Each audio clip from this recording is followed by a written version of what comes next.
아, 오늘 이제 배울 내용이 삼위일체 하나님, 그러니까 삼위 하나님과 성도에 관련된 내용입니다. 어떻게 보면 우리한테 조금 낯선 내용일 수도 있어요. 왜냐하면 이 삼위일체에 대한 내용을 사실 저희 신학교에서도 자세하게 배우는 것보다도 조금 공식적으로 외우듯이 배웁니다. 왜냐하면 어차피 설명을 해도 잘 풀리지 않은 부분들이 분명히 있기 때문에 그냥 이렇게 공식처럼 암기하는 경우들이 많이 있어요. 그런데 사실 이 삼위일체 하나님에 대한 내용은 우리 신앙에 있어서 굉장히 중요합니다. 왜냐하면 신앙의 대주제죠. 모든 것이 하나님으로부터 나오고 하나님으로 말미암고 하나님께로 돌아가지 않습니까? 그러니까 모든 신앙의 근원이 사실 삼위일체 하나님이십니다. 그래서 삼위일체 하나님을 알아가고 그 삼위일체 하나님과 우리의 관련성을 알고 또 더 나아가서 삼위일체 하나님과 교회의 관련성을 알아가는 게 신앙생활에 있어서 매우 중요한 내용입니다. 특별히 삼위일체 하나님과 교회는 아주 깊은 연관성을 가지고 있어요. 삼위일체 하나님과 교회. 자, 세상을 삼위일체 하나님께서 창조하셨죠. 그래서 삼위일체 하나님과 인간은 다른 어떤 피조물보다도 훨씬 더 밀접한 관련이 있습니다. 인간은 하나님의 형상으로 지음받았잖아요. 그러니까 다른 모든 피조물들보다 인간이 삼위일체 하나님과 굉장히 밀접한 연관이 있습니다. 그런데 다른 모든 인간들보다도 구원받은 인간, 그러니까 하나님의 백성이죠. 구원받은 사람들, 이 구원받은 사람들이 더 하나님과 관련성이 있겠죠. 그러니까 모든 사람들을 하나님께서 똑같이 대하시는 게 아닙니다. 하나님께서는 구원받은 사람들을 특별하게 여기시고 특별하게 대하시고 특별하게 은혜를 베푸십니다. 그래서 구원받지 않은 모든 사람들보다 구원받은 사람들이 하나님과 더 관련이 있다고 할 수 있겠습니다. 그런데 이 구원받은 사람들보다도 삼위일체 하나님과 관련이 있는 것이 바로 교회입니다.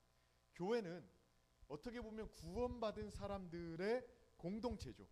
구원받은 사람들의 공동체죠. 근데 이 교회가 개개인의 구원받은 신자들보다 삼위 하나님과 더 깊은 관련성 속에 있습니다. 사실 오늘날에는 개인주의적인 신앙이 굉장히 팽배하고 그러다 보니까 그냥 구원받은 사람 한 명 한 명이 중요하지 교회가 뭐 중요하냐 이렇게 생각하는 사람들이 진짜로 많습니다. 그러나 성경을 연구해보고 기독교 신앙의 역사와 신학을 연구해보면 구원받은 개개인의 사람들보다 더 교회가 중요하게 여겨집니다. 교회는 어떤 부분에서 삼위일체 하나님과 연관되어 있냐면요, 일반적으로 이렇게 이야기합니다. 교회는 삼위 하나님의 모상이라고 이야기해요. 모상. 모상이라는 말 들어보셨나요? 모상이라는 말은 대상의 겉모습을 그대로 본뜬 것을 가리켜서 모상이라고 이야기합니다. 예를 들어서 지금 이 모습이 지금 제 카메라에 이렇게 나오잖아요, 그렇죠? 그렇죠. 카메라에 나오고 있는데, 자, 지금 여기 있는 저는 본상이고, 이 제 모습을 찍어서 카메라에 나오는 저 화면은 저의 모상이 되는 겁니다. 그러니까 교회는 삼위 하나님의 모상이래요. 그러니까 삼위 하나님을 그대로 본뜬 것이 교회랍니다. 물론 사람도 하나님의 형상이잖아요. 형상이라는 말도 하나님과 똑 닮아 있다는 하나님과 똑 닮아 있다는 의미거든요. 그러니까 인간 개개인도 어떤 면에서 보면 삼위일체 하나님의 모상이라고 할 수 있습니다만 교회가 더 하나님의 모상입니다. 왜 그러냐면, 자, 뭐 나중에 조금 이따 배우겠지만 삼위일체라는 것은 어떻게 보면 이렇게 표현을 합니다. 단일 복수라고 표현을 합니다. 이 단일 복수라는 건 의미론적으로는 모순이죠. 단수면 단수고 복수면 복수지 단수이면서 복수라는 뜻이거든요. 그러니까 조금 이따 배우겠지만 하나님은 한 분이시면서 동시에 세 인격으로 계신다, 이런 뜻이에요. 근데 교회는 어떻습니까? 공동체잖아요. 복수의 개념으로 모인 집단입니다. 그리고 동시에 성령 안에서 하나됨을 이루고 있는 공동체예요.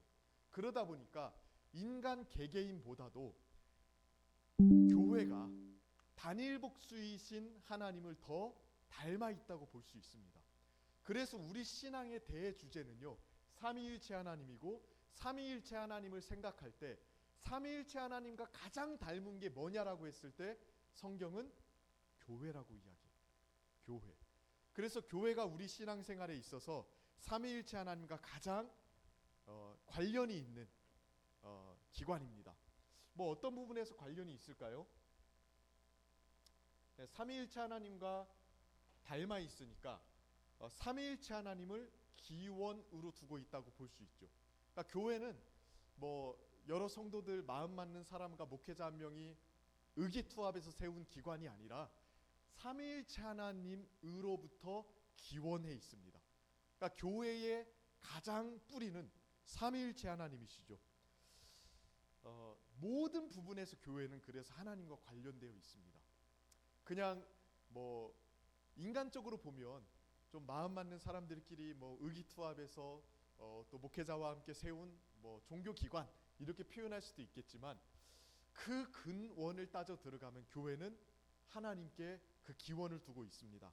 또 하나님께 기원을 두고 있기 때문에 하나님의 모상으로서 하나님을 닮은 곳이죠. 하나님으로부터 나왔기 때문에 하나님을 닮은 곳이 교회입니다. 그러니까 교회는 어떤 부분에서 하나님의 하나님 되심을 드러내는 기관이에요. 유일한 기관입니다. 신자 개개인보다도 어떤 면에서는 교회가 더 하나님의 하나님 되심을 드러낸다고 볼 수가 있어요. 드러낸다고 볼 수가 있어요. 세상 사람들은 교회를 통해서 하나님이 어떠한 분이신지를 배우게 됩니다. 신자 개개인을 통해서 물론 하나님의 성품이라든가 또 복음의 메시지를 듣게 되지만, 교회를 통해서 하나님의 어떠하심을 더 풍성하게 깨닫게 됩니다.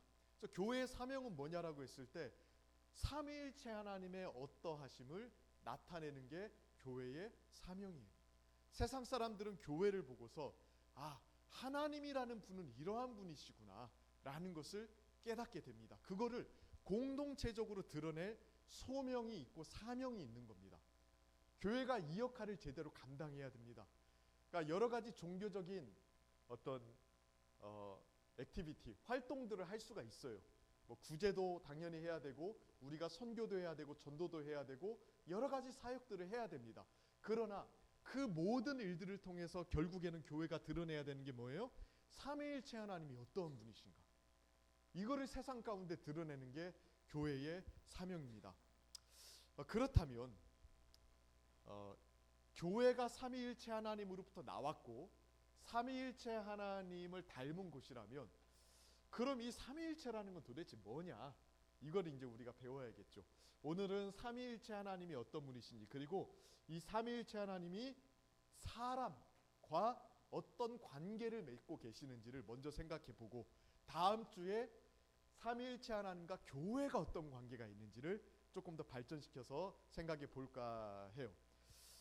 자, 삼위일체 교리만큼 역사적으로 논쟁이 많았던 교리는 없습니다. 왜냐하면 이 삼위일체라는 걸 인간의 언어로 표현하기가 굉장히 어렵거든요. 자, 사람의 언어라는 건 그 사람의 경험의 한계 속에 있습니다. 경험의 한계 속에. 그러니까 우리는 보통 우리가 경험한 것들을 언어로 표현하지, 한 번도 경험해 보지 못한 것을 마주쳤을 때는 그것들을 언어로 표현하기 굉장히 어려워합니다. 그냥 비유적으로 표현하는 것 정도이지, 처음 보는 대상, 진짜 태어나서 막 처음 봤어요, 그거를 이거는 뭐다라고 딱 정의해서 표현하는 걸 굉장히 어려워합니다. 뭐 예를 들면은 유니콘 같은 거죠. 유니콘 보신 적 있어요? 없죠. 근데 우리가 유니콘, 보통 뿔 달린 말을 유니콘이라고 하지 않습니까? 근데 유니콘이라는 걸 설명이 가능한 이유는 뿔도 우리가 본 적이 있죠. 말도 본 적이 있죠. 그러니까 뿔과 말이라는 걸 우리가 경험한 적이 있기 때문에, 본 적이 있기 때문에 이 두 개념을 합쳐서 유니콘이라는 걸 설명할 수가 있는 거예요. 그런데 진짜 태어나서 단 한 번도 본 적이 없는, 뭐라고 표현할까, 이상스러운 게 딱 나타났을 때, 그때 사람은 그거를 설명할 언어를 가지지 못하게 됩니다. 삼위일체라는 게 그렇습니다. 삼위일체는 인간이 단 한 번도 경험해 본 적이 없는 존재의 양식입니다. 삼위일체. 자, 삼위일체가 뭐냐면요, 교리적으로는 이렇습니다.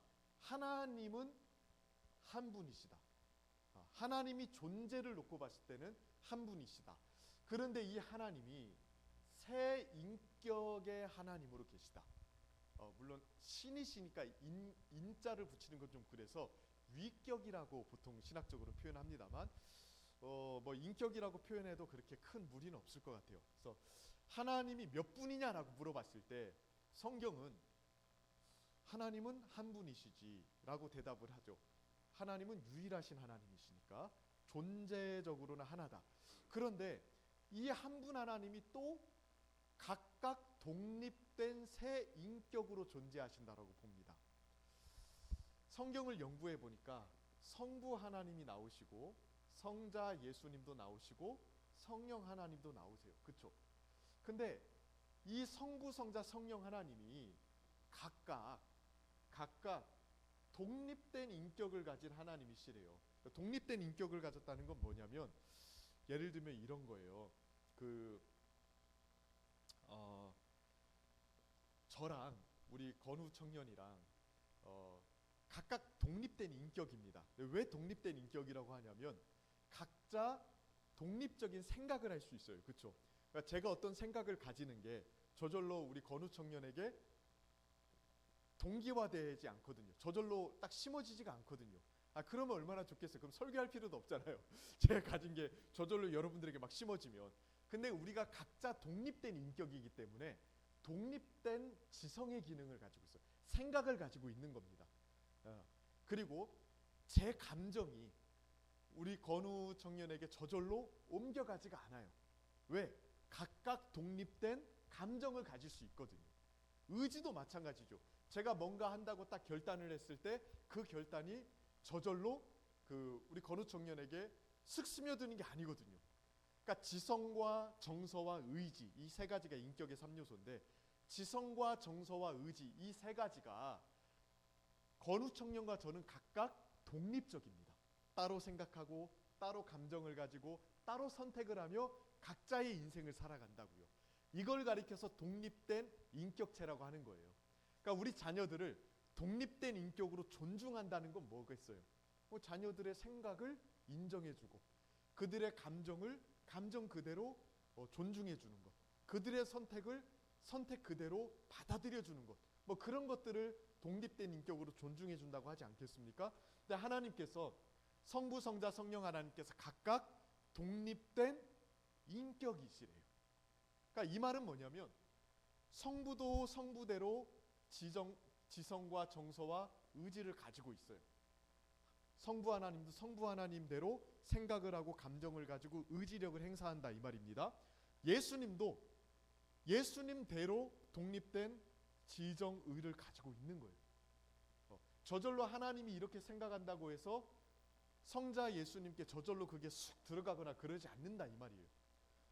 독립된 지정의를 가지고 있어요. 성령 하나님도 마찬가지입니다. 성령 하나님도 독립된 지성과 정서와 의지를 가지고 있어요. 그래서 성부와 성자와 성령은 각각 독립된 인격이시다라고 이야기하는 겁니다. 그러면 자 보십시오. 독립된 인격이면 잘 따라오시는 거 맞죠? 예. 독립된 인격이면 독립된 존재이어야 하죠. 그러니까 이런 거예요. 자꾸 건우 청년 얘기해서 예뻐서 그래요. 제가 저가 독립된 인격이 있고, 그죠? 건우 청년도 독립된 인격이 있습니다. 그러면 결론이 뭐냐면 당신과 나는 다른 존재다라고 표현을 해야 돼요. 그게 우리가 일반적으로 경험하는 거예요. 그렇죠? 근데 하나님은요, 성부가 성자와 같지 않고 성자와 성령이 같지 않고 성부와 성령이 같지 않은데 한 분이시다 이렇게 표현해요. 존재는 하나다. 그러니까 인격이 다르면 존재가 셋이어야 되거든요. 그게 우리의 경험이잖아요. 그죠? 그게 우리의 경험입니다. 근데 하나님은 인격이 셋인데 존재는 하나래요. 그러면 인격이 셋이면 존재가 셋이어야 돼요. 그게 우리가 일상적으로 경험하는 거예요. 그러나 하나님은 존재가 하나예요. 그러면 한 분 아니냐 이렇게 표현할 수도 있는데 또 성경은 그게 아니라네요. 세 인격의 하나님이 계시대요. 그래서 삼위일체라는 말이 수학적 공식으로 이야기하면 1은 3이다가 됩니다. 이거는 우리 경험상 없는 거예요. 1은 1이고 3은 3이잖아요. 근데 하나님은 이게 존재 공식이에요. 하나님은 한 분이신데 동시에 세 인격이시다. 1은 3이다. 이거는 우리가 수학적으로 설명이 안 되는 거죠. 그래서 인간의 언어로 하나님의 존재 방식을 설명하는 게 정확하게 설명하는 게 불가능해요. 불가능해요.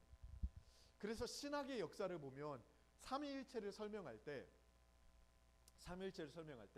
하나님은 이렇게 존재하신다라고 설명하지 못하고 보통 하나님은 이건 아니다라는 식으로 설명을 해요.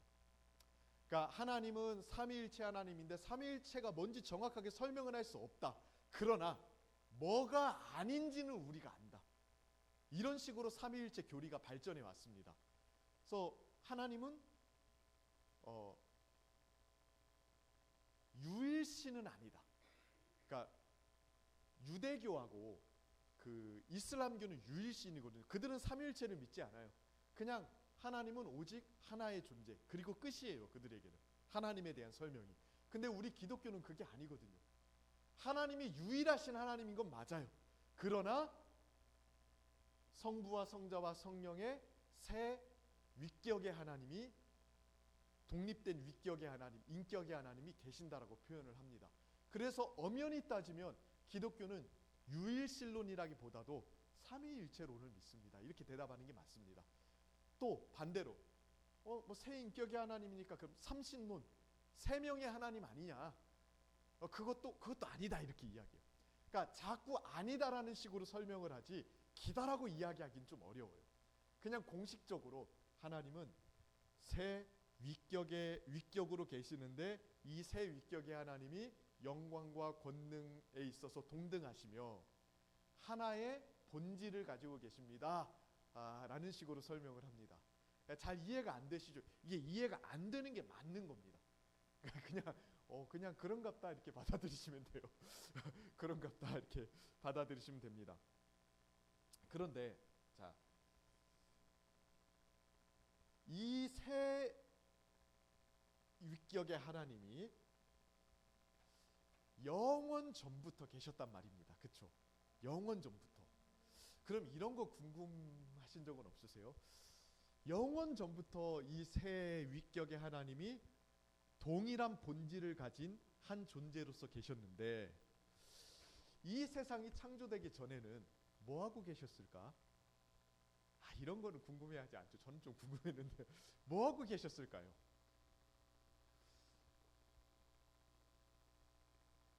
뭐 하고 계셨을까요? 세상을 창조하신 것부터 성경에 나오잖아요. 그렇죠? 그래서 세상을 창조하셨을 때부터 하나님이 뭐 하셨는지는 우리가 성경을 통해서 배웁니다. 그럼 그 전에는 하나님께서 세상을 창조하실 때 시간이라는 것도 창조하셨고요. 공간이라는 것도 창조하셨어요.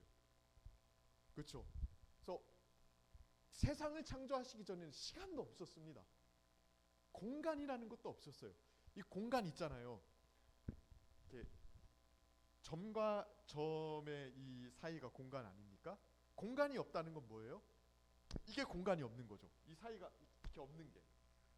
이 공간이 없는 것 안에는 아무것도 들어갈 수가 없잖아요. 그러니까 공간이 없으면 아무것도 존재할 수가 없습니다. 근데 하나님은 시간도 없고 공간도 없는 그 상태 속에 계셨대요. 그러니까 이건 진짜 하나님의 영원성에 대한 내용인데 그러니까 하나님이 진짜 우리 머리로는 진짜 이해가 안 된다니까요. 시간도 없어, 공간도 없는데 하나님이 계셨대요. 그럼 뭐 하고 계셨을까요? 이 삼위일체 하나님이 보통 이렇게 표현합니다. 사랑의 교통을 나누고 계셨다. 사랑의 교제를 나누고 계셨다. 다른 건 모르지만 이거 하나는 확실하다고 이야기합니다. 자, 이런 말 들어보셨죠? 요한일서 4장 8절인데 하나님은 뭐다? 사랑이시다. 그죠? 하나님은 사랑이시다. 이런 말 들어보셨죠? 요한일서 4장 8절 말씀입니다. 사랑하지 아니하는 자는 하나님을 알지 못하나니 이는 하나님은 사랑이시라. 자, 표현을 보면 하나님은 사랑하신다가 아닙니다. 사랑이시다예요. 사랑 여기 있네요. 하나님은 사랑이시다. 그죠? 하나님은 사랑하신다가 아니라 사랑이시래요. 그러니까 이 말이 뭐냐면 사랑이라는 건 대상이 있어야 가능하죠. 그러지 않습니까? 이 세상에 나 혼자만 딱 존재한다고 생각해 봅시다. 태어나 보니까 뭐 아무것도 없어. 그냥 나 혼자야. 그러면 그 사람이 사랑을 알 수 있을까요? 사랑은요, 대상이 있어야만 발휘될 수 있는 감정입니다. 뭐 나무를 사랑하든 동물을 사랑하든 사람을 사랑하든 어쨌든 대상이 있어야만 사랑이 가능해요. 그러면 하나님이 사랑이시라고 할 때 물론 이 세상을 사랑하시죠. 우리도 사랑하시죠. 근데 그거는 창조 이후의 일이라고요. 그럼 창조 이전에 세상도 없어요. 인간도 없어요. 뭐 공기도 없어요. 아무것도 없어요. 시간과 공간이 없는 상태니까 아무것도 없는 무의 상태 아닙니까? 그때에도 하나님이 사랑이셨대요. 그럼 사랑은 뭐가 있어야 돼요? 대상이 있어야 된다고 했잖아요. 그럼 하나님은 뭘 사랑하고 계셨을까요? 스스로를 사랑하고 계셨습니다. 스스로를 사랑하고 계셨습니다. 근데 이게 말이 스스로지만 정확하게 말하면 이 삼위일체 하나님 안에 완전한 사랑의 교통과 연합을 이루고 계셨어요. 보통 이렇게 표현을 합니다. 성부와 성자가 서로 사랑을 하시는데 성령을 통해서 사랑하고 계셨다라고 봅니다. 이게 영원 전부터 하나님께서 사랑이셨다는 의미예요. 성부와 성자가 성령을 통해서 완전한 사랑을 누리고 계셨습니다. 왜 이렇게 표현을 하냐면 성경을 연구해 보니까 자, 성부 하나님이 성자 예수님을 사랑한다는 말이 있어요, 없어요? 있잖아요, 그렇죠? 있습니다. 이는 내 사랑하는 아들이요 내 기뻐하는 자니라. 그러니까 성부 하나님이 성자 예수님을 사랑하는 내용이 있어요. 또 성자 예수님이 성부 하나님을 사랑하는 내용이 있습니까, 없습니까? 또 있습니다. 있어요. 성부 하나님의 뜻에 죽기까지 복종하시는 장면들, 아버지와 나는 하나이니라 이런 말씀들, 이런 것들이 다 성부와 성자의 사랑의 관계를 나타냅니다. 그런데 자, 성경에 성부가 성령을 사랑한다는 말이 있을까요, 없을까요? 눈치껏 알 수 있죠. 이렇게 물어봐요. 있을까요, 없을까요? 없어요. 없습니다. 희한하게도. 또 성자가 성령을 사랑한다는 내용이 있을까요, 없을까요? 없어요. 암시적으로는 뭐 어떻게든 있을 수 있겠지만 명시적으로는 없습니다. 그럼 약간 성령님 입장에서는 약간 서운한 거 아닙니까? 라고 생각할 수 있겠지만 그거 왜 없을까요? 성령께서 사랑의 원리로서 역사하기 때문에 그래요. 그러니까 성령님은 사랑의 대상이라기보다 사랑의 원리로서 역사하고 계십니다. 원리로서. 그래서 이게 교회를 이해하는데 굉장히 중요한 말입니다. 성부와 성자께서 성령을 통해서 혹은 성령이 역사하시는 사랑의 원리 속에서 완전한 사랑을 누리고 있었다라고 보는 거예요. 그래서 매 주마다 제가 축도할 때 우리 주 예수 그리스도의 은혜와, 그러니까 예수님을 표현하는 대표적인 말이 은혜예요. 하나님 아버지의 사랑과 그러니까 하나님 아버지를 표현하는 가장 대표적인 말이 사랑이에요. 그리고 성령의 교통이 원래 저희가 이제 뭐 위로인도 축복 막 이런 것들도 좀 넣긴 하지만 성경 문구 그대로 하면 성령의 교통하심이 맞습니다. 왜? 성령께서는 교제를 이루시고 교통을 이루시는 분이시거든요. 그래서 이 교통을 이루시는 게 그냥 단순히 교회 안에서만 교통을 이루시는 게 아니라 삼위 하나님 안에서도 성령께서 사랑의 원리로서 교통을 이루고 계시는 거예요. 그래서 사랑의 원리 그 자체이시기 때문에 사랑의 대상으로 등장하지 않는 겁니다. 그래서 뭐 여러 가지 구절로 증명을 할 수 있지만 좀 넘어가도록 하겠습니다. 이 하나님께서 자, 세상을 창조하십니다. 세상을 창조하시는데 이 삼위일체의 사랑의 질서 속에서 창조하시겠죠. 삼위일체 하나님이 완전한 사랑을 누리고 계셨다고 했잖아요. 영원전부터. 근데 이 사랑을 그대로 반영할 수 있는 세상을 만드셨습니다. 그러니까 하나님이 왜 창조를 하셨냐라는 얘기는 뭐 다음에 한번 설명해 드리도록 할게요. 일단 창조는 하셨는데 창조하실 때 하나님께서 어떤 계획을 가지고 창조하셨을까? 하나님의 영광스러움이 찬란하게 드러나는 세상을 만들고 싶어 하셨습니다. 근데 하나님의 영광스러움이란 결국 이 삼위일체 하나님의 완전한 사랑이거든요. 그러니까 하나님이 처음에 세상을 만드셨을 때에는 완전한 사랑의 공동체로서 세상을 만드셨어요. 근데 완전한 사랑의 공동체를 만드셨을 때, 사랑으로 이 세상의 모든 것들이 착착착착착 이렇게 연합이 되도록 만드셨을 때 주된 역할을 하신 분이 누구다? 성령 하나님이십니다. 왜? 성령 하나님이 삼위일체 안에서 사랑으로 작용을 하시고 역사하셨잖아요. 그러니까 하나님께서, 성부 하나님께서 세상을 창조하실 때 성령을 통해서 온 세상을 사랑의 공동체로 만드신 거예요. 사랑의 공동체로. 그런데 그래서 처음에 하나님께서 세상을 창조하셨을 때에는 성령 하나님께서 운행하시고 역사하시면서 온 세상을 완전한 사랑의 공동체로 묶으셨습니다. 물론 그 가운데 사람을 창조하셨죠. 사람은 성령 하나님을 통해서 삼위일체 하나님과 교제함으로써 하나님의 사랑을 깊이 경험했겠죠. 그리고 이 경험한 사랑으로 온 세상을 다스리는 일들을 해나간 겁니다. 이때 어쨌든 주도적인 역할을 하신 분이 성령 하나님이세요. 성령 하나님. 그런데 사랑으로만 세상을 창조하신 게 아니에요. 사랑으로만 세상을 창조하신 게 아니라 또 하나 지혜를 가지고도 세상을 창조하셨습니다. 자, 하나님께서 무엇으로 세상을 창조하셨습니까? 라고 물어보면 우리 어떻게 대답합니까? 말씀으로 세상을 창조하셨다고 이야기하죠. 그럼 상상을 좀 해볼까요? 이 말씀으로 세상을 창조하셨다는 게 어떤 의미일까요? 그러니까 하나님께서 소리를 딱 내시니까 그 소리대로 쫙 이루어졌다는 말일까요? 그것도 맞는 말이겠죠.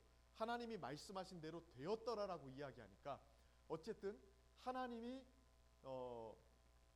뭔가 말씀을 하셨고 그대로 세상이 되었다라고 볼 수도 있습니다만, 그럼 제가 질문할까? 하나님이 그럼 처음에 말씀을 하실 때 어떤 언어로 말씀하셨을까요? 진짜 좀 이상한 질문 제가 좀 막 하는데 한번 생각해 보십시오. 어떤 언어로 말씀하셨을까요? 히브리어? 한국어? 모르죠 사실은. 어떤 성경이 히브리어로 기록되어 있으니까 어떤 사람들은 하나님이 히브리어로 말씀하셨을 거다라고 이야기하지만 아무 근거가 없습니다. 히브리어도 어쨌든 그 바벨탑 사건 때 파생된 언어 중에 하나일 뿐이에요. 그 전에 어떤 언어를 썼는지 아무도 몰라요. 일단은 하나님이 어떤 언어를 사용하셨을까? 그리고 진짜 소리를 내셨을까요? 자, 소리라는 건 저도 잘은 모르지만 이 공기의 진동 아닙니까? 그죠? 그러면 소리라는 것도 결국에는 물질의 형태입니다. 그러니까 공기라는 것도 물질이잖아요. 물질이니까 이렇게 공기의 진동을 통해서 우리의 고막을 때릴 때, 그 진동이 고막을 때릴 때 소리가 들리는 거잖아요. 그러니까 어쨌든 이것도 물질이 있어야 소리가 전달이 되거든요. 근데 하나님께서 빛이 있으라 이렇게 말씀하셨을 때 그때 막 이런 게 다 있었을까요? 그것도 잘 모르겠죠. 제가 직업이 목사니까 앉아서 이렇게 이런 거 연구하고 막 이러는 거예요. 잘 모르겠죠.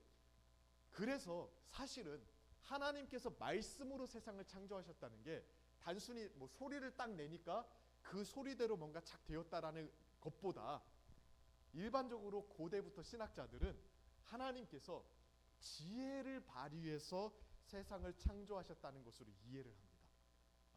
그러니까 단순히 뭐 어떤 사운드를 하나님께서 탁 내셔서 그 사운드대로 뭔가 마법처럼 쫙 이루어졌다는 그런 뜻이 아니라 하나님이 세상을 창조하시는데 무한한 지혜를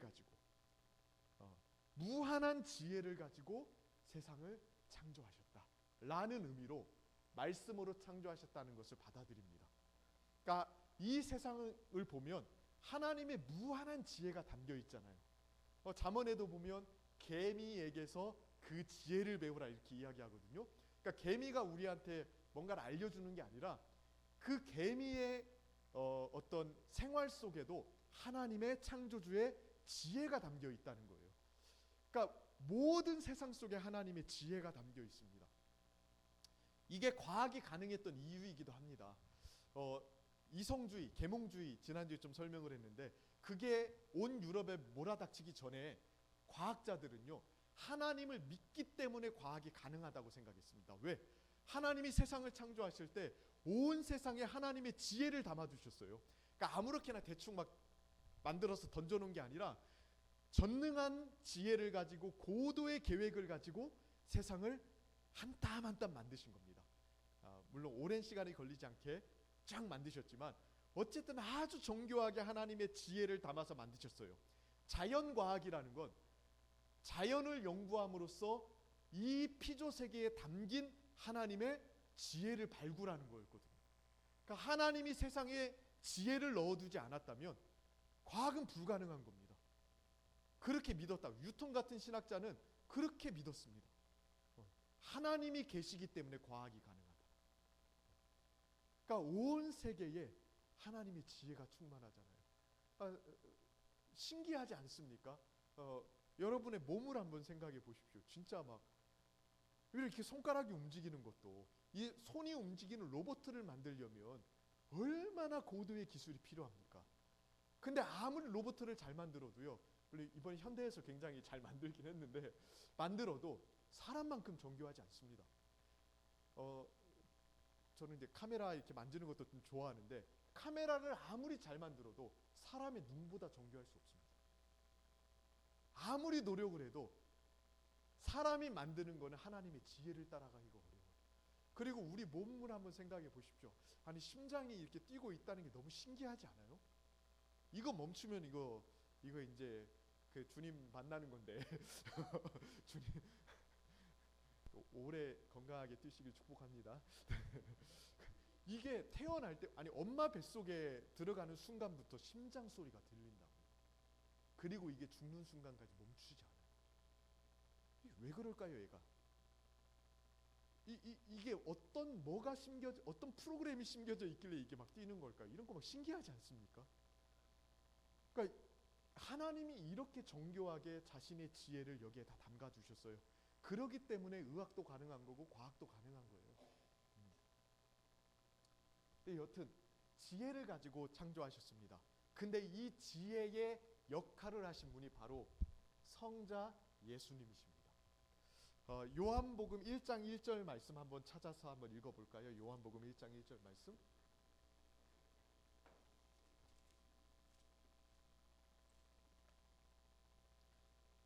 요한복음 1장 1절 말씀.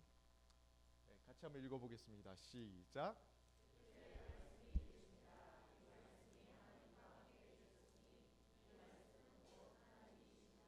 네, 태초에 뭐가 있었다고요? 예, 말씀이 있었대요. 그리고 이 말씀이 하나님과 함께 계셨으니 이 말씀은 곧 하나님이시니라. 그래서 말씀이라는 말이 그 헬라어로 로고스라는 말이에요. 로고스. 이 진리라고 표현되기도 하고 세상의 원리와 이치라고 표현되기도 하는데 태초에 말씀이 있었대요. 이 말씀이 있었다는 게 뭘까요? 우리는 말씀하면 성경책을 가장 많이 생각하잖아요. 근데 태초에 어떻게 보면 영원 전이라고 표현해도 됩니다. 그때부터 이미 말씀이 있었대요. 근데 이 말씀이 하나님과 함께 계시는 건데 이 말씀이 곧 뭐라고요? 하나님이시래요. 말씀이 곧 하나님이다. 그러니까 이 말씀은 예수님을 가리키는 거거든요. 근데 예수님이 삼위일체 하나님 중에 말씀이래요. 곧 지혜라는 뜻입니다. 지혜. 하나님의 지혜의 역할을 하는 게 성자 예수님. 그리고 하나님의 사랑의 역할을 하는 게 성령 하나님. 이렇게 삼위일체가 구성이 되는 겁니다. 그래서 성부 하나님이 세상을 창조하실 때 성자를 통해서 온 세상을 자신의 지혜를 담은 세상으로 창조하셨고 성령 하나님을 통해서 온 세상에 사랑이 충만한 세상으로 만드셨습니다. 그래서 처음에 하나님이 세상을 창조하셨을 때에는 무한한 하나님의 지혜가 빛나는 세상이었고요. 풍성한 하나님의 사랑이 넘치는 세상이었어요. 그리고 여기에 활용 정점으로 누구를 두십니까? 사람을 지으시죠. 사람을 지으셔서 하나님의 지혜를 가지고 또 하나님의 사랑을 힘입어 이 세상을 다스리도록 만든 거예요. 그러니까 그냥 막 자기 마음대로 다스리는 게 아니라 이 삼위일체 하나님과의 교통을 통해서 하나님으로부터 지혜를 공급받아요. 그리고 하나님으로부터 사랑도 공급받아요. 그래서 이 지혜와 사랑을 가지고 하나님이 원하시는 방향으로 세상을 통치해 나간 것이 인간의 삶이었습니다. 인간의 삶이었어요. 특별히 하나님께서 인간의 세상을 다스리는 데 있어서 두 가지를 주셨거든요. 두 가지 자원을 주셨다고 이야기합니다. 첫 번째로는 외적인 자원이에요. 외적인 자원이라는 건 뭐냐면 모든 피조 세계, 모든 온 세상의 것들을 하나님이 인간에게 주셨습니다. 그래서 하나님의 뜻대로 이 세상을 개발하고 발전시키고 다스리는 데 있어서 모든 자원들이 이용해도 된다는 허가권을 주셨습니다. 그래서 인간이 왕적인 지위를 가지는 거였어요. 허가권을 주셨어요. 그래서 외적인 자원을 주세요. 이 세상을 다스리도록 모든 걸 활용할 수 있었습니다. 인간은. 그리고 두 번째로는 내적인 자원을 주셨겠죠. 그러니까 이 외적인 자원, 물질만 있으면 안 돼요. 내적인 자원, 인간의 마음속에 풍성한 은혜를 부어주셔서 하나님의 뜻대로 나아가게 하신 거예요. 근데 이 내적인 자원을 구성하는 게 아까 말한 지혜와 사랑이에요. 이 두 가지를 사람의 마음속에 풍성히 부어주심으로써 외적인 자원을 가지고 세상을 다스리도록 하신 겁니다. 자, 내적인 자원이 없이 외적인 자원만 있으면 어떻게 됩니까? 마음속에 하나님의 지혜를 깨닫는 일이 없고 하나님의 사랑을 배우는 일이 없어요. 그러면 어떻게 됩니까? 폭군이 되는 거예요. 온 세상 만물은 다 이용할 수 있는데 하나님으로부터 지혜와 사랑을 계속 공급받는 일이 없으면 폭군이 되는 거예요. 그러니까 오늘날에도 이러한 경우들이 많잖아요. 죄로 인해서 우리가 하나님과 멀어져서 살아가고 있지 않습니까? 그런데 외적인 자원은 풍부해. 돈도 많고 막 권력도 많고 그래요. 근데 하나님이 주시는 지혜와 사랑이 마음속에 없어. 그러면 그 풍성한 외적인 자원을 가지고도 짐승같이 살아가요. 하나님 없이 진짜 막무가내로 살아가요. 절대로 하나님이 기뻐하시는 삶이 될 수가 없죠. 반대로 외적인 자원은 하나도 없어. 근데 내적인 자원만 있다면 물론 내적인 자원만 있고 외적인 자원만 있고 내적인 자원이 없는 것보다는 나을 수 있겠지만 그 역시 하나님의 뜻을 이루어 갈 수가 없어요. 그러잖아요. 하나님이 주시는 외적인 자원이 있어야 뭐 뭐 다양한 것들, 뭐 물질이 될 수도 있고 건강이 될 수도 있고 지혜가 될 수도 있고 뭐 은사가 될 수도 있고, 그러한 자원들이 있어야 하나님의 사랑과 지혜를 가지고 세상을 섬기고 교회를 세울 수 있는 거 아닙니까? 그러니까 이 두 가지를 인간에게 주셔서 인간이 세상을 다스릴 수 있도록 하신 거예요. 그리고 이 두 가지를 풍성히 누리는 걸 가리켜서 뭐라고 이야기하냐면 영생이라고 이야기합니다. 영생. 우리가 영생하면 그 영원히 사는 걸 생각하잖아요. 영원히 사는 거. 근데 그러니까 시간의 무한한 연장 속에서 살아가는 것, 이거를 보통 많은 사람들이 영생이라고 이야기하거든요. 근데 그 유대인들, 또 특별히 구약 성경을 연구해 보면 영생은 그런 개념이 아닙니다. 영생이라는 건 영원한 생명이잖아요, 그렇죠? 근데 영원한 세계 속에 계시는 그 하나님, 영원한 세계 속에 계시는 그 하나님으로부터 신적인 자원을 공급받으며 살아가는 삶을 영생이라고 합니다. 그러니까 영원한 생명이라고 했을 때 이 영원의 개념을 우리는 일반적으로는 시간의 무한한 연장, 뭐 죽어도 끝이 없는 시간의 무한한 연장을 영원이라고 보통 표현을 합니다. 근데 이 영원히 사는 것이라고 이야기할 때, 그래서 뭐 죽어도 존재가 소멸되지 않고 계속해서 존재하는 것, 이걸 영생이라고 보통 많이들 이야기해요. 그렇게만 보면 지옥도 영생이 됩니다. 그러지 않습니까? 지옥에서도 우리는 존재가 소멸되지 않아요. 계속 존재하거든요. 그래서 영생을 그냥 시간의 무한한 연장이라고만 보면 조금 개념상 오류가 있어요. 영생이라는 건 영원하신 하나님, 영원의 세계 속에 계신 하나님, 그러니까 시간과 공간을 초월해서 영원의 세계 속에 계신 이 하나님으로부터 생명을 공급받는 삶, 풍성하게 생명을 공급받는 삶을 가리켜서 영생이라고 이야기합니다. 그러니까 조금 이렇게 확장해서 이야기하면 영원하신 하나님으로부터 신적인 자원을 공급받으며 살아가는 삶, 이걸 영생이라고 이야기합니다. 그래서 요한복음에 보면 예수를 믿는 순간부터 영생을 얻었다라고 표현을 해요. 만약에 죽고 나서부터 계속해서 존재가 소멸되지 않는 그 시간의 무한한 연장 속에서 살아가는 걸 영생이라고 하면 뭐 영생을 장차 죽어서 누릴 것이다 라고 표현해야 맞잖아요. 근데 성경에 보면 믿는 자는 영생을 얻었다라고 이야기해요. 그러니까 믿는 순간 하나님과의 관계가 회복되어서 하나님으로부터 신적인 자원을 공급받기 시작하거든요. 그거 자체가 영생입니다. 그래서 영생은요, 예수를 믿는 순간부터 누리기 시작하는 거고요, 예수를 믿는 이 삶을 살아가는 과정이 영생입니다. 영생의 삶입니다.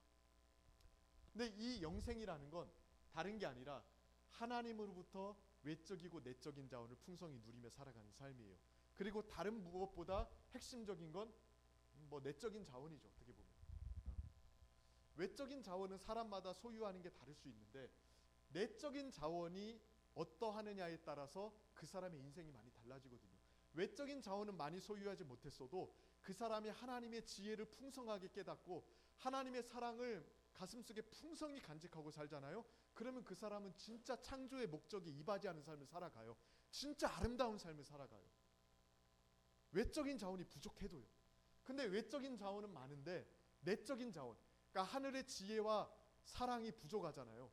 그러면 그 자원을 가지고 망나니처럼 살아가는 거예요. 하나님의 목적과는 아무 상관없이 살아가는 거예요. 그러한 사람들이 오늘날 얼마나 많은가 우리가 어렵지 않게 찾을 수 있습니다. 어렵지 않게 찾을 수 있습니다.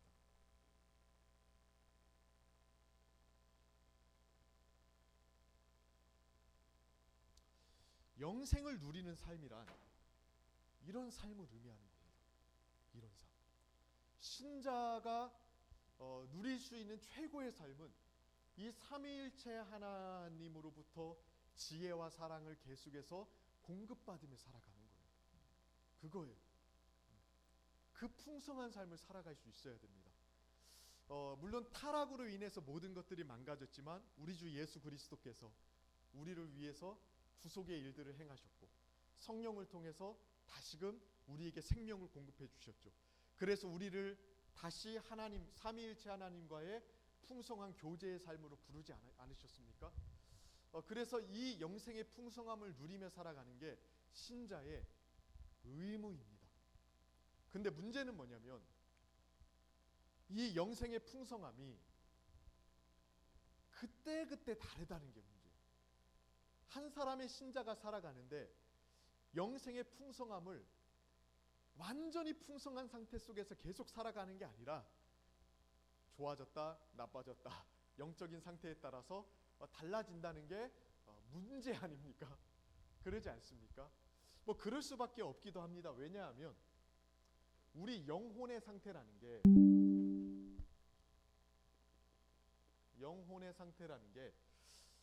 고정되어 있지 않기 때문에 그래요. 영혼의 상태라는 게 이런 거예요. 여기 강대상이 있죠. 한 10분 안에 맞춰보겠습니다. 잘 한번 끝까지 한번 집중해 보세요. 이 강대상의 상태를 유지하기 위해서는 어떻게 하면 좋을까요? 그냥 놔두면 돼요. 물질이니까 뭐 잘 닦아주기도 하고 하면서 누가 망치로 부시지 않는 이상은 이 상태가 유지가 됩니다. 그렇죠? 그런데 자, 생명이 있는 것들 있죠. 예를 들면 화분이 있는데 그 화분에 심겨진 나무에 이 존재를 유지하기 위해서는 어떻게 해야 될까요? 강대상처럼 가만히 놔두면 알아서 다 이렇게 가만히 있습니까? 아니죠. 어떻게 해줘야 되죠? 물도 주고 가끔 영양제도 좀 꼽아주고 뭐 이렇게 가지도 좀 쳐주고 뭐 이래야 되잖아요. 그래야 이 나무가 자라면서 존재를 유지하는 겁니다. 그러니까 생명이 있는 것들은 자라나야만 유지가 돼요. 자, 나무가 자라나기를 딱 멈췄어요. 그러면 그 순간부터 나무는 죽어가는 거예요. 그러니까 정체되어 있는 게 생명이 있는 것들은 정체되어 있는 순간 퇴보하기 시작합니다. 퇴보하기 시작해요. 우리 몸도 그렇잖아요. 키가 자라기를 멈추는 순간 늙어가는 겁니다. 제가 좀 그래도 젊으니까 죄송스럽긴 한데 이런 말씀드리고 늙어가는 성장이 멈추는 순간부터 사람은 퇴보하기 시작하는 거예요. 생명이 있는 것들은 계속 존재가 건강하게 유지가 되려면 계속 자라야 돼요. 우리의 영혼도 마찬가지예요. 영혼은 이런 물질이 아니잖아요. 고체가 아니잖아요. 그러니까 영혼의 생명이 유지가 되려면 계속해서 하나님의 은혜와 생명이 공급되어야 돼요. 나무에 물을 줘서 나무가 계속 자라야만 그 나무의 존재가 유지가 되는 것처럼 영혼도 마찬가지예요. 영혼이 정체된다. 그러니까 영혼의 은혜가 부어지기를 멈췄어요. 그러면 그 은혜가 부어지는 게 멈춘 그 순간에 딱 멈춰 있는 게 아니에요. 영혼은 그때부터 퇴보하기 시작해요. 망가지기 시작해요. 영혼이 죄로 인해서 추해지기 시작합니다. 그래서 영혼이 그 존재를 아름답게 유지하려면 하나님의 은혜가 계속해서 공급되어야만 되는 일이 필요한 거예요. 그래서 영생을 풍성하게 누리려면 다른 방법 없습니다. 하나님의 지혜와 사랑이 그 사람의 영혼 속에 계속해서 공급해줘야 돼요. 그게 아니면 영적인 상태는 무너지기 시작하는 거예요. 그 순간부터. 일반적으로는 은혜가 부어지는 게 멈추면 바로 무너지기보다는 권태감에 빠지거든요. 신앙에 교회 오는 것도 의미가 없는 것 같고 뭐 섬기는 것도 그냥 맨날 일하는 것 같고 그래서 권태기에 빠집니다. 그러니까 그 순간부터 타락하기 시작한다고 보시면 돼요. 그리고 좀만 시간이 지나면 진짜 좀 거칠게 이야기해서 배교의 방향으로 가기 시작해요. 기울어집니다. 세상을 향해서 기울어져요. 이때 하나님의 은혜가 물붓듯이 부어지면 다시 영혼이 살아나고 생명이 풍성함을 회복해서 가는 거예요. 근데 문제는 뭐냐면 이때부터가 중요하다 이거예요. 많은 경우에 하나님이 은혜를 부어주셨어요. 영혼에 진짜 시들시들 죽어가고 퇴보해가는 영혼을 보다 못해서 하나님이 진짜 은혜를 물붓듯이 부어주셨어요. 부어주시면 그때부터 관리를 잘해야 돼요. 그 은혜를 잃어버리지 않기 위해서 몸부림쳐야 됩니다. 근데 많이들 그렇게 안 하거든요. 그래서 한 3일 정도 지나면 또 옛날 상태로 금방 돌아가요. 금방 돌아갑니다. 그리고 또 그저 그런 상태로 이렇게 살아가요. 이 악순환을 끊어야 됩니다. 영적인 풍성함을 누리는 이 악순환. 저는 제일 좋은 신앙의 상태가 기복이 없이 잘 풍성하게 되는 게 좋은 상태라고 생각을 해요. 그렇게 되기 위해서 진짜 많은 노력을 해야 돼요. 저는 농구 보는 걸 진짜 좋아하는데 그 NBA 선수 중에 르브론 제임스라고 있어요. 우리 청년들은 아실 수 있는데 그 선수 참 좋아하거든요. 물론 마이클 조던 제일 좋아하는데 르브론 제임스 왜 좋아하냐면 걔가 저랑 동갑이에요.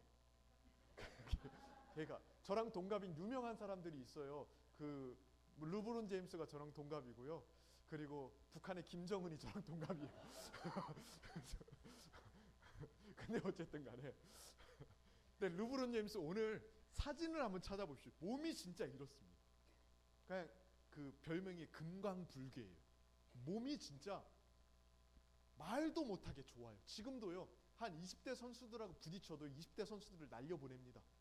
그 정도로 예전보다는 운동 능력이 조금 떨어졌는데 지금도 제가 볼 때는 수준급 포워드로서의 역할을 한다고 저는 생각해요. 지금도 잘해요. 근데 이 선수가 자기 몸 관리를 위해서 얼마 투자하는 줄 아세요? 1년에 18억을 투자한다. 아니 놀라지 않으시네요. 얼마 정도 해야 놀라시는 거예요? 되게 뭐 많으신가 봐요. 18억 정도를 투자한대요. 몸 관리에만. 몸 관리에만. 왜? 최고의 상태를 유지하기 위해서 투자를 하는 거예요. 제가 그래서 그 선수를 좋아합니다. 기량이 조금은 하강되긴 해요. 근데 제 나이면 은퇴하고도 훨씬 지났을 나이거든요. 근데도 일정한 실력을 유지하기 위해서 투자를 하는 거예요. 저는 신앙생활도 그래야 된다고 생각해요. 저는 우리가 뭐 청소년 수련회도 가고 뭐 나중에 우리가 집회도 하고 뭐 그러지만 저는 언제나 사역을 하면서 캠프를 하든 수련회를 하든 수련회를 하는 이유가 저는 명확했어요. 수련회를 안 하기 위해서 저는 수련회를 해요. 안 해도 됐으면 좋겠어요. 사실은 매주 예배가 좋고요. 매주 하나님의 은혜의 풍성함을 누리면 안 해도 됩니다. 그러니까 안 하기 위해서 하는 거예요, 사실은. 저는 우리 교회가 그런 교회가 됐으면 좋겠어요. 가장 기본적인 것들 있죠. 그것들의 풍성함을 되찾아서 뭐 요란벅적하게 하지 않아도 하나님의 은혜의 풍성함을 누리고 하나님의 지혜와 사랑을 풍성하게 누렸으면 좋겠습니다. 그게 실력이에요. 그게 실력이라고요, 신앙이. 그러기 위해서 해야 될 게 조금 있어요. 가장 먼저는 은혜의 방편을 활용해야 돼요. 하나님께서 우리에게 은혜를 주실 때 그냥 막 주시지 않아요. 그러니까 이런 사람 보셨어요? 막 그 쇼핑 막 가는데 예를 들어서 거기 식자재 마트에서 쇼핑을 하고 있어요. 하는데 여보 잠깐만 하나님께서 갑자기 나에게 은혜를 주시네. 어머 어쩌지? 막 이런 사람 본 적 있어요? 그런 경우 없잖아요. 막 카페에서 친구랑 막 수다 떨다가 어머 자기야 잠깐만 하나님께서 갑자기 나를 뭐 이런 경우 없잖아요. 그렇죠? 하나님이 일반적으로 우리에게 은혜를 주실 때에는 사용하시는 방편들이 있어요. 그 방편이 있는 곳에 은혜가 있다고 봅니다. 근데 하나님이 우리에게 은혜를 주실 때 사용하시는 방편이 기독교 역사에서 정통적으로 또 성경을 연구한 결과 세 가지가 있다고 봐요. 첫 번째로는 말씀. 어렵지 않죠? 두 번째로는 뭐겠어요? 기도. 세 번째로는 성례. 세례와 성찬을 의미하거든요. 그러니까 성찬도 엄청 중요합니다, 사실은. 하나님께서 우리가 은혜를 누릴 수 있도록 은혜의 통로로 주신 게 있어요. 말씀과 기도와 성례. 바꾸어 말하면 우리가 하나님의 지혜와 사랑을 풍성히 누리기 위해서는 말씀과 기도와 성례를 해야 돼요. 이 세 가지가 집약된 게 있죠. 예배에는 말씀이 있어요. 기도가 있어요. 그리고 성례가 시행이 돼요. 그래서 예배는 하나님을 만날 수 있는 가장 최고의 방편이자 장이라고 이야기하는 겁니다. 그러나 이 말씀과 기도는, 성례는 아니더라도 우리가 개인적으로 얼마든지 할 수 있는 거 아닙니까? 그죠? 그러니까 말씀과 기도라는 은혜의 방편을 부지런히 활용하는 게 성도의 의무입니다. 기도하셔야 돼요. 그래서 말씀 보셔야 돼요. 안 그러면 은혜고 나발이고 아무것도 없어요. 말씀 안 보는데 어떻게 사람이 은혜를 누립니까? 그런 일 없습니다. 기도 안 하는데 하나님의 은혜를 어떻게 누립니까? 그런 일은 존재하지 않아요. 그냥 없다고 생각하십시오. 자꾸 막 그런 막 이상한 뭐 간증들 보면서 막 벼락 맞은 것처럼 어쩌다가 은혜 받은 거, 그것만 기대하며 살지 마세요. 말씀 보면 은혜 받는데, 기도하면 은혜 주시는데, 이거 놔두고 왜 막 그러냐고요. 그럴 필요가 없습니다. 그래서 은혜의 방편을 활용해야 된다. 두 번째로는 회심. 그 라틴어로 컨베르지오라고 이야기해요. 전향하는 거예요. 하나님이 은혜를 주셨을 때 돌이켜야 돼요. 우리의 죄악된 것들을 토설하면서 하나님을 향한 마음을 새롭게 하는 일들이 필요해요. 이거를 이제 청교도 신학자들은 통회하는 마음이라고 표현했어요. 그러니까 죄악을 쏟아놓는 격렬한 회개를 의미하거든요. 그러니까 단순히 말씀 보고 기도 잠깐 뭐 이렇게 하고 이런 게 아니라 마음을 쏟아놓는 회심으로 나아갈 수 있어야 돼요.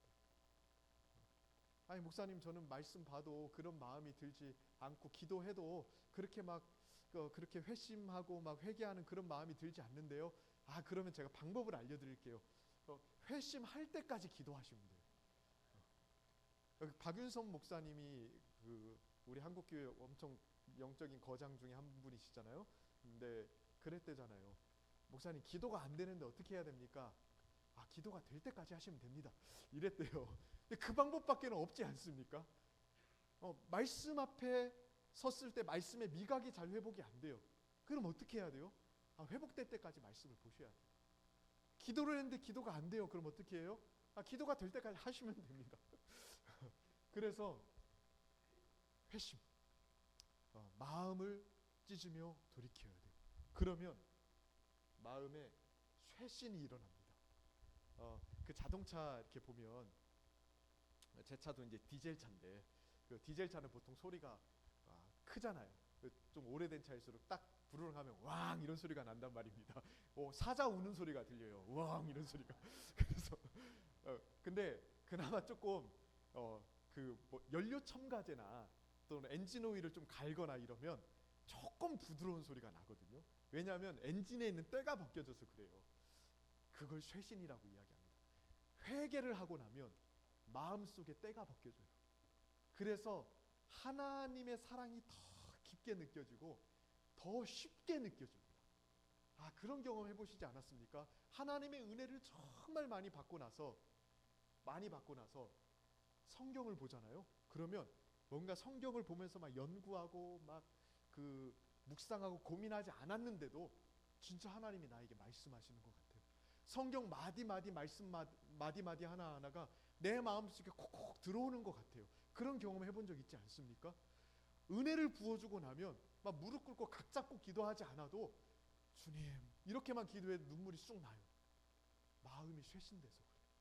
마음의 죄악의 묵은 때가 벗겨지면 하나님과의 교제가 그렇게 달콤해집니다. 이 쇄신의 상태가 되면 영생의 풍성함을 쉽게 누리고요, 풍성히 누립니다. 이런 상태로 예배의 자리에 오면요, 예배가 진짜 은혜로워요. 근데 이런 상태가 아니라 마음이 강팍해져 가지고 엔진에 때가 많은 것처럼 이렇게 막 꽉 끼어 있으면, 그래서 은혜의 방편도 제대로 활용하지 않고 회심도 한지 오래됐고 그런 상태에 살아가면 예배에 나와도 그냥 은혜가 없어요. 그래서 진짜 삼위일체 하나님 안에 있는 풍성한 생명과 지혜를 누리려면 이러한 일들이 우리 안에 지속적으로 또 반복적으로 일어나야 됩니다. 저는 우리 성도님들 마음속에 이러한 은혜가 있었으면 좋겠어요.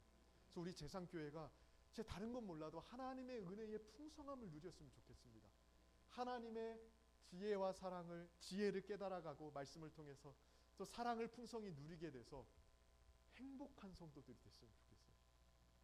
행복한 성도. 그래서 내가 이 교회 다녀서 내 인생 진짜 행복했다.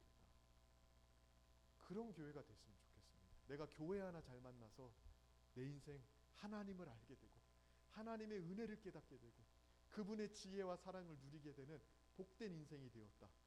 그런 간증이 넘치는 그런 교회가 됐으면 좋겠습니다. 이런 성도들로 나아가게 되길 주님의 이름으로 축복합니다. 우리 함께 같이 기도할까요?